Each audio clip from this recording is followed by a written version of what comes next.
Gloire au Dieu Tout-Puissant qui est dans les cieux. Nous voulons dire merci à Dieu pour son amour et sa miséricorde. Dieu nous a fait une grâce et nous allons nous entretenir. Si vous vous rappelez, dans les temps passés, je vous ai parlé de la vie conjugale qui a 12 piliers. Nous avons parlé d'un des piliers. Vous savez que la vie du couple a plusieurs étapes. Mais les grands points qui tiennent la vie du couple, toute personne doit connaître ces étapes parce que c'est très important. Mais nous avons déjà parlé d'un seul point qui nous parle de l'entretien ou de l'entente qui existe entre l'homme et la femme. Vous savez que la communication dans la vie du couple, c'est un point très important. Et c'est un point qui prend soin de la famille. C'est un point qui apporte la confiance. Et ça amène la fidélité. Le deuxième point, nous allons parler de la fidélité dans la vie conjugale. C'est une chose importante. Deux personnes qui vivent ensemble, ils doivent avoir la fidélité. Le troisième point, on parle de l'aide de s'entretenir pour le développement. La vie du couple est comme une association. C'est un groupe qui veut s'épanouir. Mais un couple qui s'épanouit, les enfants et les petits-enfants bénéficient de votre vie conjugale. Il y a des enfants, dans leur grandissement, ils ne souffrent pas pour rentrer dans la bénédiction. Parce que le père et la mère sont déjà prospères. Le quatrième point, on parle de l'union. Que l'homme accomplit la volonté de la femme ainsi que la femme aussi. Que l'homme donne ce qui appartient à la femme pour elle, ainsi la femme aussi. Dieu a placé ce qui plaît à l'homme sur la femme.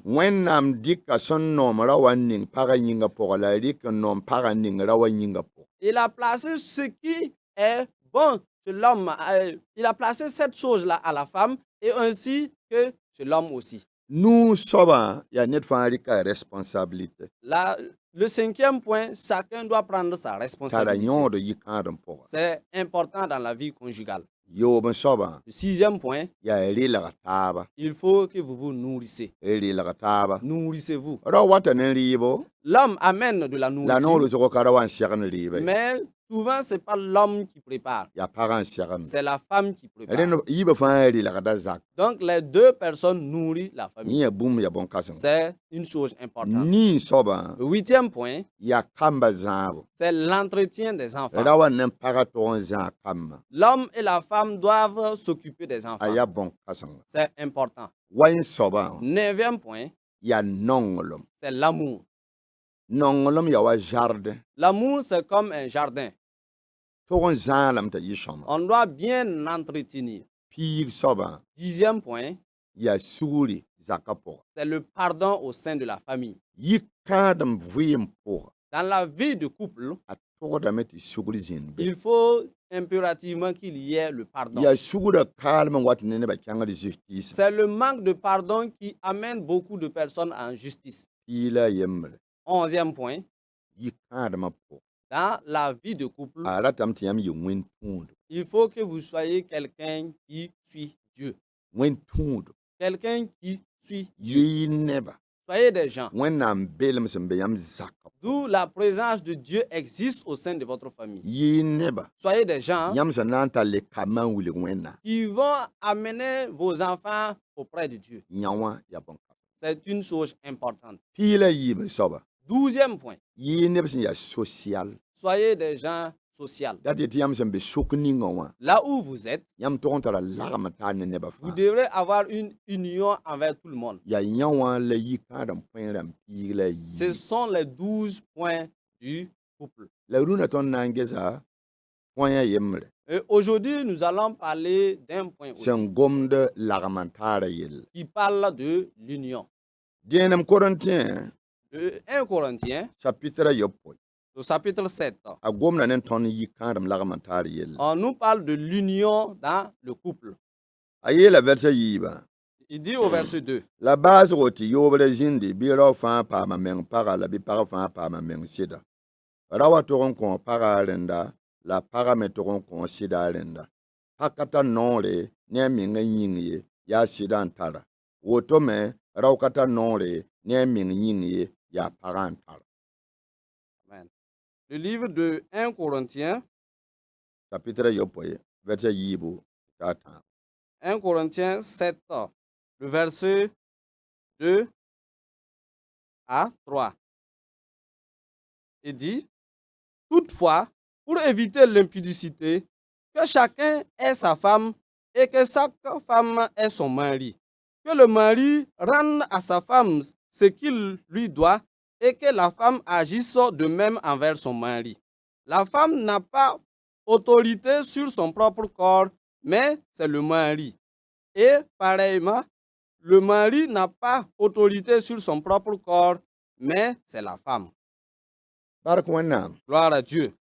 Le passage que nous venons de lire.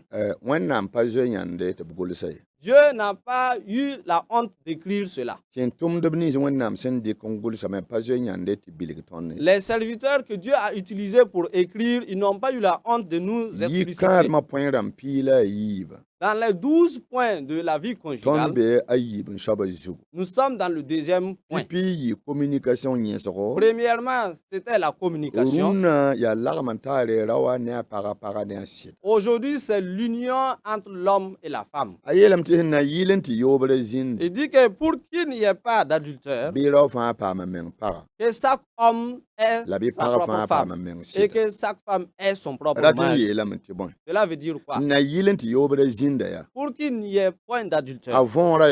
Qu'est-ce que cela signifie? Ça veut dire que pour qu'un homme ne prenne pas une femme, pour qu'une femme ne prenne pas un homme, que chacun ait son propre mari. Cela veut dire que tu dois te marier. Et la famille sera au courant. Dieu sera au courant. Ainsi que la loi. C'est pour cela que vous voyez beaucoup de gens qui partent à la mairie pour célébrer le mariage. Ils partent à l'église pour célébrer le mariage. Ils ont des témoins de mariage. C'est pour ne pas tomber dans l'adultère. Vous savez qu'au commencement, et selon notre tradition même, au commencement, Dieu n'aime pas un homme qui prend une femme parce qu'il n'est pas béni et il n'est pas utile. Mais dans notre génération, nous voyons des hommes qui prennent des femmes. Ils prennent la femme placée dans une maison, ou bien chasser sa propre femme, ou bien abandonner sa propre femme et partir sur une femme qui commet de l'adultère. Des hommes qui prennent des femmes et qui mettent au monde des enfants. Et ils savent même que c'est interdit. Devant la loi, c'est interdit. Devant la famille, c'est interdit. Devant Dieu aussi, c'est interdit. Où est-ce que tu vas partir pour avoir la raison? Il y a des gens, ils ont l'argent. Ils peuvent célébrer le mariage. Mais il a pris une femme. Il y a des femmes même, ils ont l'argent. ont l'argent. Elles peuvent aider l'homme à célébrer le mariage. Mais elle a pris l'homme. La Bible dit que tu es commun de l'adultère. Et vous savez que dans les 10 commandements, les adultères n'auront pas accès au royaume de Dieu. La Bible nous dit dans les 10 commandements, honore ton père et ta mère. Deuxièmement, ne tue point. Troisièmement, ne commets pas l'adultère. Et l'apôtre Paul explique ici. Il dit clairement, pour qu'il n'y ait pas d'adultère, que chaque homme est sa femme et que chaque femme est son mari. Le paradis se cherche sur terre avant d'y accéder. Nos prières ne peuvent rien changer. Non. Somme 48. Somme 49, verset 8.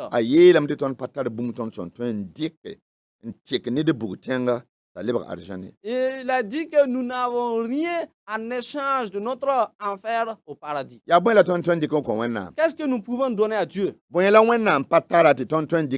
Qu'est-ce que Dieu n'en a pas et on va le flatter? Qu'est-ce que Dieu n'en a pas? Non. Dieu a établi 2 voies. La voie de l'enfer, ça c'est la voie d'adultère, la voie du vol, la voie du meurtre, la voie de fétiche, la voie de haine, la voie de l'ingratitude, la voie de la voie du mal. Ça c'est la voie de l'enfer. Une autre voie encore, c'est la voie de suivre Dieu, la voie de justice, la voie d'intégrité, la voie d'intégrité, la voie du bienfait, la voie de la louange de Dieu. Ça part au paradis. Chacun prend la voie qu'il veut. Vous voyez quelqu'un, il n'a pas l'argent. Mais il a fait de tout son mieux célébrer le mariage à la mairie. Cette personne est bénie au centuple plus que celui-là qui a l'argent, mais il a pris la femme aussi, il est assis. Vous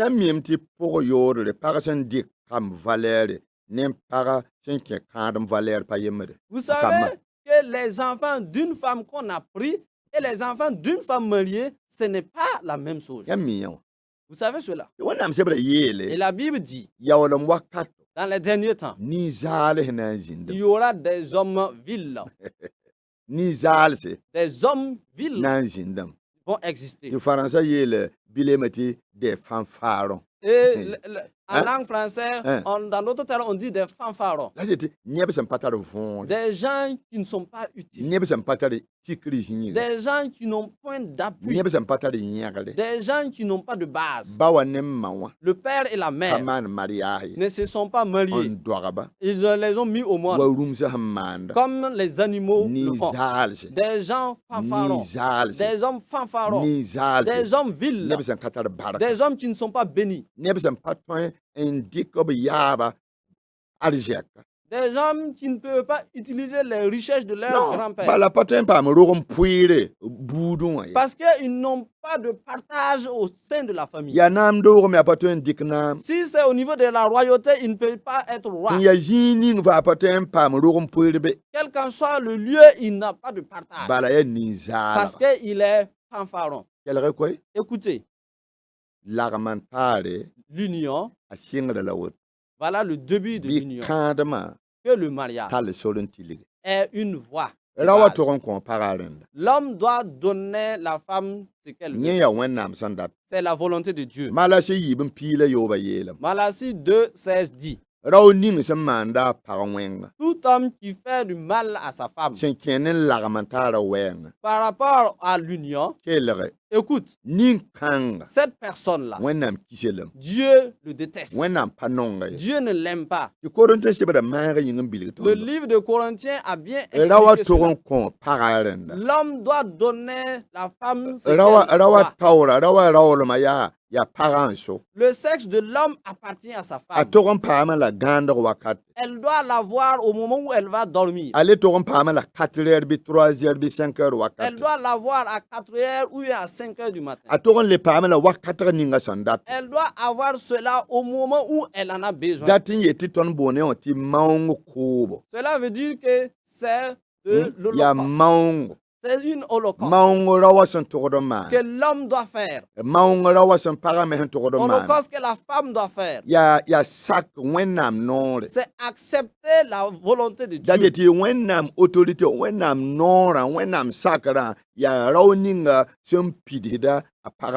Ça veut dire que l'autorité de Dieu, c'est l'homme qui obéit la volonté de sa femme.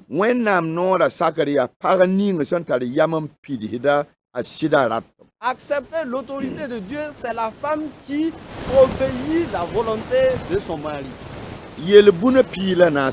Proverbe 14. La femme sage rebâtit sa maison. Ce n'est pas les murs, c'est l'homme. La femme qui s'efforce pour suffire à son mari, elle construit sa maison. C'est ça le couple. Il y a des femmes qui ont la honte. Elles ont la honte. Elle ne veut pas inviter son mari.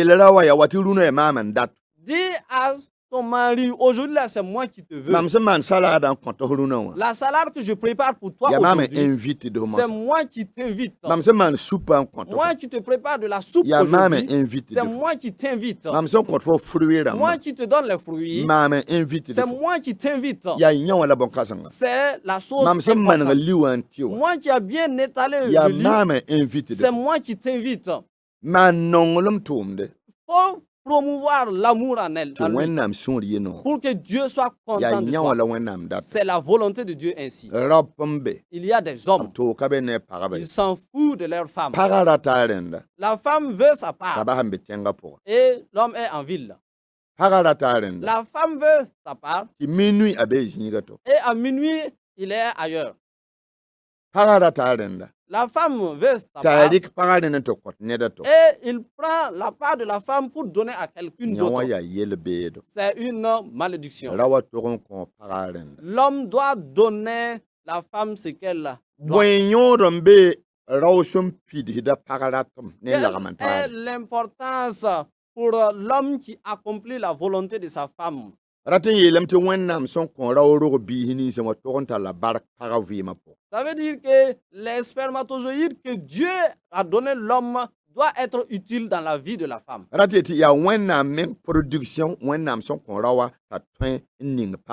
C'est la production de Dieu que Dieu a mis dans l'homme pour qu'il transmette au niveau de sa femme.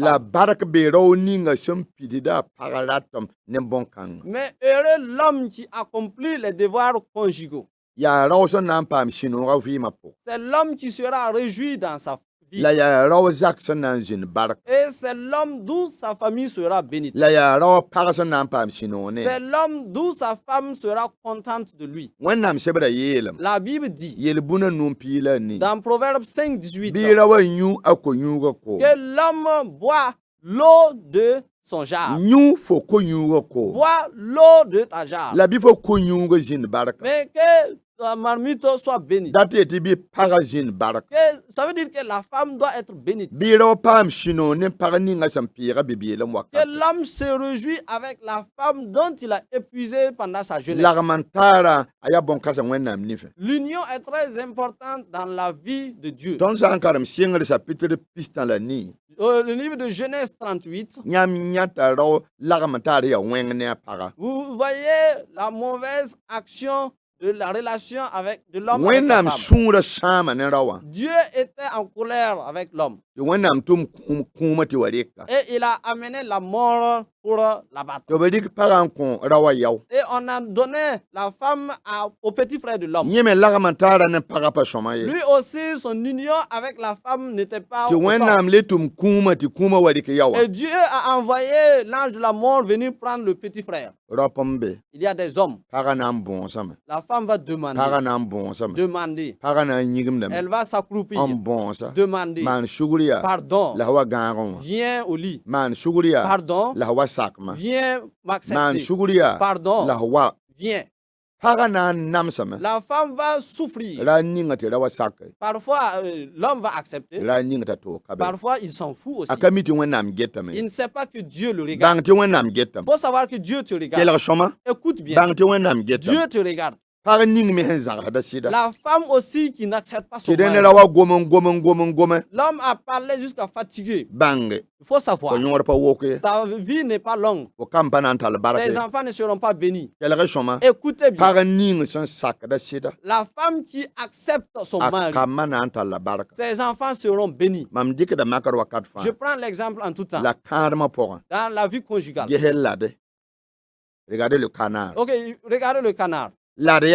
Le canard, il n'a pas de marché. Il y a un marché pour les poules, un marché pour les pétards, un marché pour les animaux, mais un marché de canne, il n'y en a pas. Ça veut dire que le canard, il est béni dans la vision de Dieu.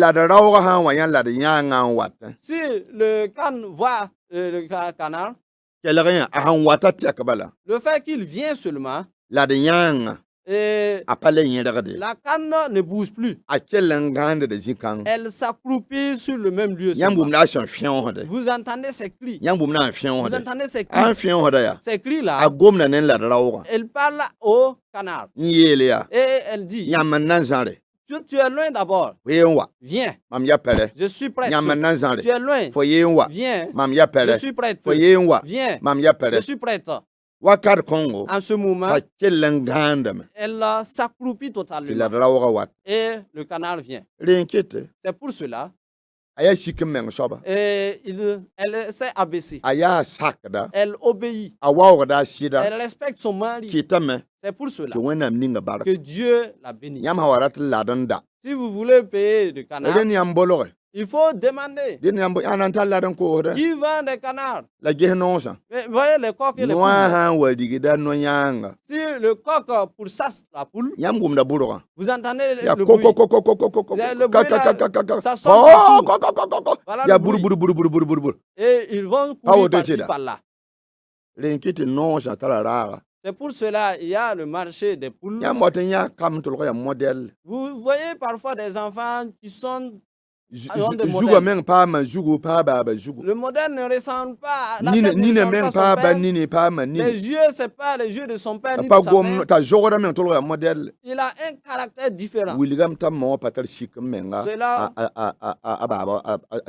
Cela prouve que la maman ne s'abaisse pas auprès de son mari.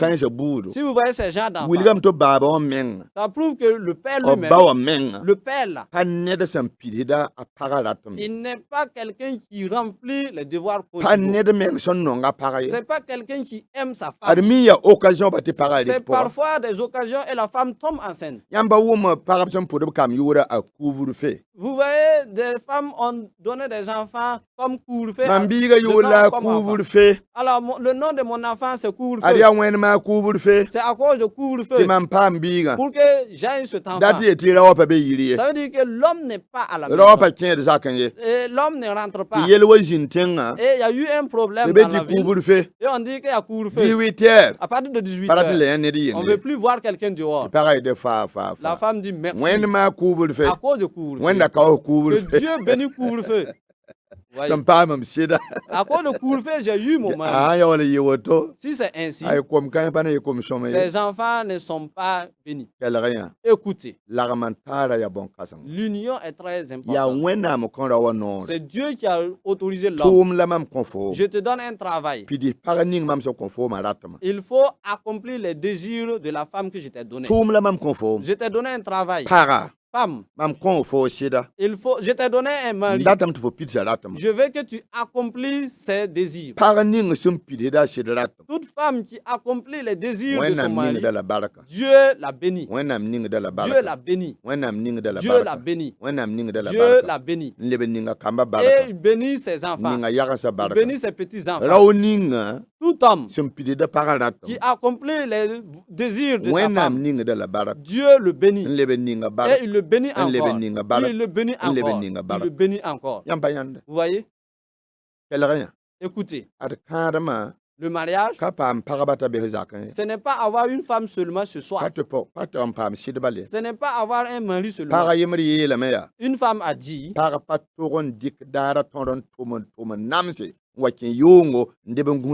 alors, une femme nous a dit que une femme ne doit pas prendre toute la journée, travailler, et dans la nuit, elle dort rapidement comme ça. C'est une femme qui a écrit un livre de la vie conjugale. Écoutez bien. Les femmes. Écoutez bien. Elle a dit, toute la journée, tu ne dois pas prendre le temps pour travailler. Et dans la nuit, quand tu rentres seulement, tu dors. C'est interdit.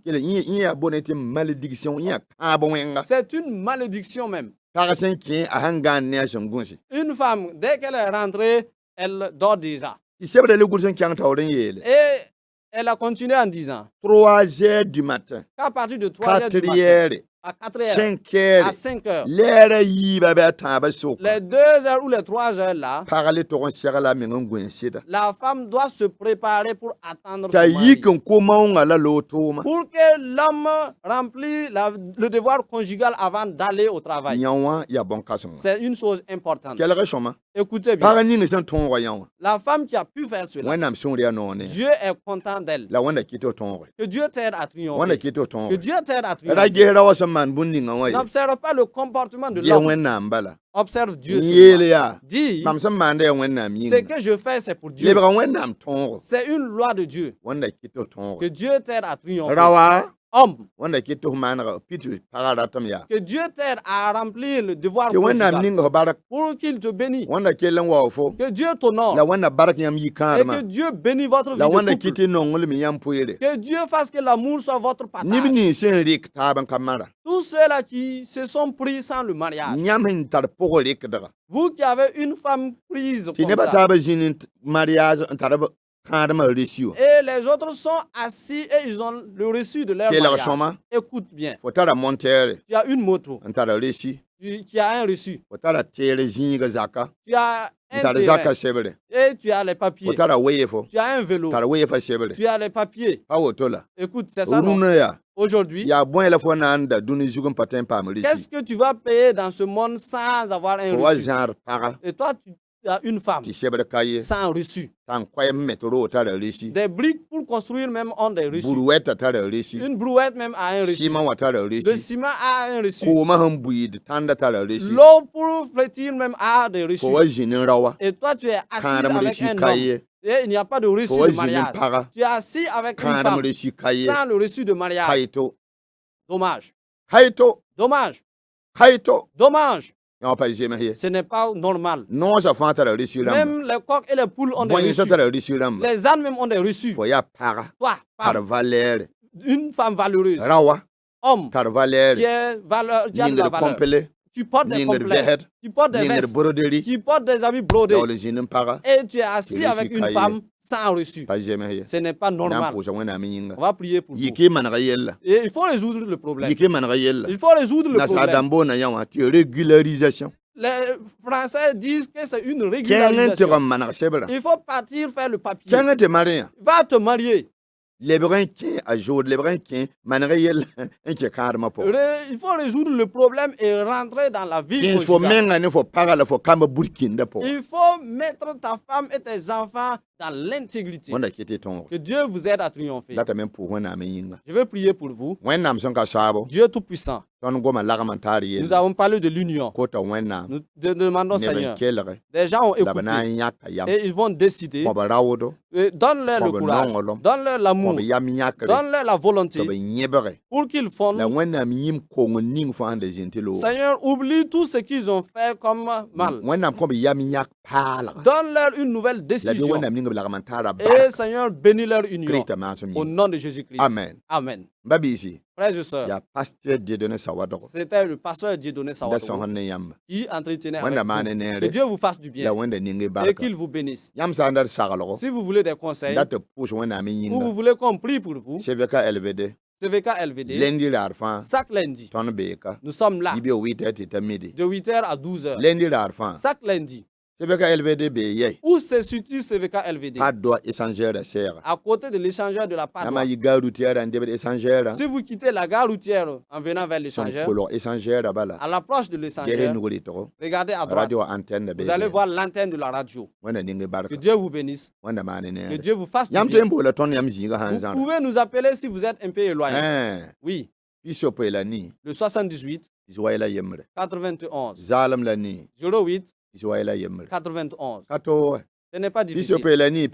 78 91 08 91. Que Dieu vous fasse du bien. Nous voulons de l'aide. Aidez-nous pour que l'œuvre avance. Nous voulons des machines. Nous voulons beaucoup de choses au sein de CVK. Mais nous voulons l'argent. On a créé un compte Orange Money. Pour que là où vous êtes, si vous avez un compte seulement, vous pouvez nous envoyer. Ce n'est pas pour moi. C'est pour aider l'œuvre. Voilà le numéro Orange Money. 07 05 83 01. 07 05 83 01. Frères et sœurs, nous sommes dans le deuxième point de la vie du mariage. Il nous reste 10 points. Que Dieu nous donne la semaine prochaine au nom de Jésus. Amen. Amen.